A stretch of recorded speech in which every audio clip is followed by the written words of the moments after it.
আসসালামু আলাইকুম, সবাই কেমন আছেন? আশা করি ভালো আছেন। শীত কিন্তু প্রায় চলেই আসলো। এটা আমার গত বছরের ভিডিও। তো এই শীতের দিনে কিন্তু পিঠা পুলি পায়েস এগুলো আমরা সবাই মোটামুটি পছন্দ করি। তো এটা হচ্ছে আমার গত বছরের ভিডিও। দেশে গিয়েছিলাম, শীতের সময় সবসময়ই দেশে যাই। আমার কাছে সবচেয়ে ভালো লাগে শীতের সিজনটা। তো শীতের সিজনে যখন বাড়িতে গেলাম, আব্বা রস নিয়ে আসছে। ভোর সকালে আব্বার সাথে রস আনতে গেলাম। আর কাঁচা রস খেতে কিন্তু অনেক মজা, বিশেষ করে আমার কাছে অনেক বেশি ভালো লাগে।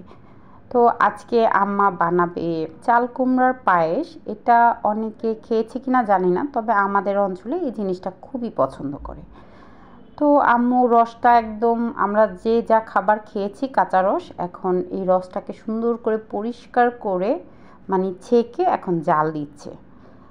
এটা মোটামুটি একটা কালার আসবে, তখন এটা নামিয়ে নেবে। যে ব্রাউন কালার হয়ে গেছে একদম। তো এটাকে ভালো মতো জাল দিতেছে।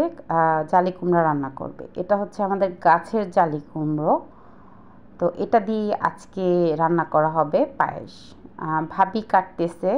এটা এত শক্ত যে ভাবি কন্ট্রোল করতে পারতেছিল না, মানে কাটাই যাচ্ছিল না। তো আমি আবার ওনাকে দেখায় দিচ্ছিলাম এভাবে কাটেন, উনি কখনো কাটে নাই।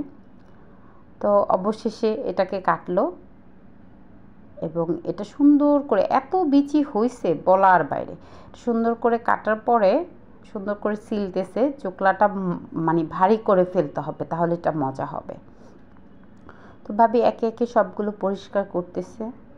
আর বিচি হয়েছে অনেক বিচি, যত মানে বাতি হয় এই জালি কুমড়াটা মানে চাল কুমড়াটা, এটার যেই পায়েসটা এটা খেতে সবচেয়ে বেশি মজা হয়। যত বাতি তত মজা।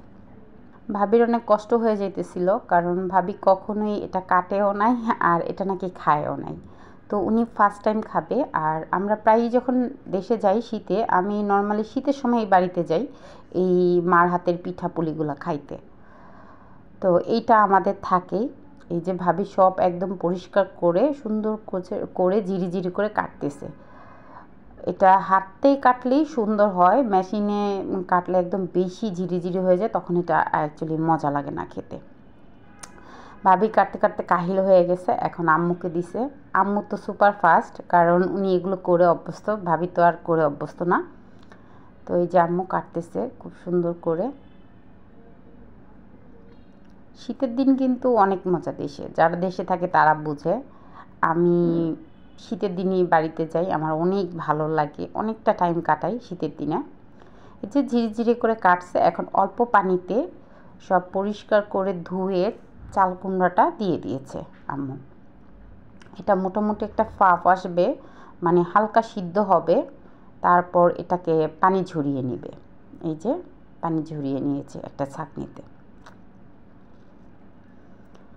এখন জাল করা সেই রসটা এখন আবার গরম করে নিচ্ছে একটা পাতিলে। আম্মু ঘি দিল 2-3 চামচের মতো।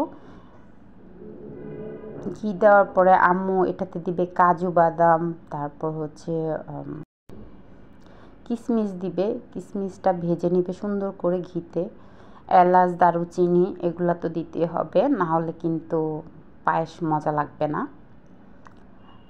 ভালো করে কিশমিশটা একদম ভাজতে হবে, এটা ফুলে যাবে কিশমিশটা। এরপরে সেই জালি কুমড়াটা আম্মু দিচ্ছে। জালি কুমড়াটাও ঘিতে সুন্দর করে ভাজতে হবে।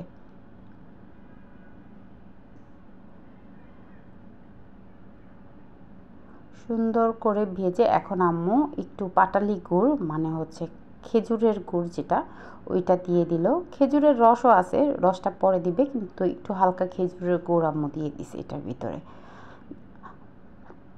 এটাকে সুন্দর করে ভাজা ভাজা করবে, একদম অনেক সুন্দর করে ভাজা ভাজা করবে। হয়ে গেছে অনেকটা। এখন আম্মু দুধ দিয়ে দিবে, লিকুইড দুধ, মানে যেটা গরুর দুধ অরিজিনাল, ওইটা দিয়ে দিবে। এখন অপেক্ষার পালা, এটা রান্না করতেছে। সাথে সাবুদানা যেটাকে বলে বা সাগুদানা যেটাকে বলে, এক এক অঞ্চলে এক এক ধরনের নাম, ওইটা আম্মু এটার ভিতরে দিয়ে দিছে। এখন এটা ভালো করে হবে। আর এই যে এখন ঢেলে দিল সেই অথেন্টিক খেজুরের রস, যেটা আমরা অনেকেই খুব বেশি পছন্দ করি খেজুরের রস। এখন এটা নাড়াচাড়া করতেছে, আমরা সবাই বসে ওখানে গল্প করতেছি। আর অনেক শীত পড়েছিল ওই দিন, খুব ভালো লাগতেছিল। শীত মানেই তো অনেক আনন্দ আনন্দ লাগে, বিশেষ করে বাবা মা বা ফ্যামিলির কাছে যখন আমরা থাকি। তো এই যে পায়েস হয়ে গেছে। এটা খেতে অসম্ভব মজা, এটা যারা যারা খেয়েছে তারাই জানে। তো সবাই ভালো থাকবেন, আল্লাহ হাফেজ।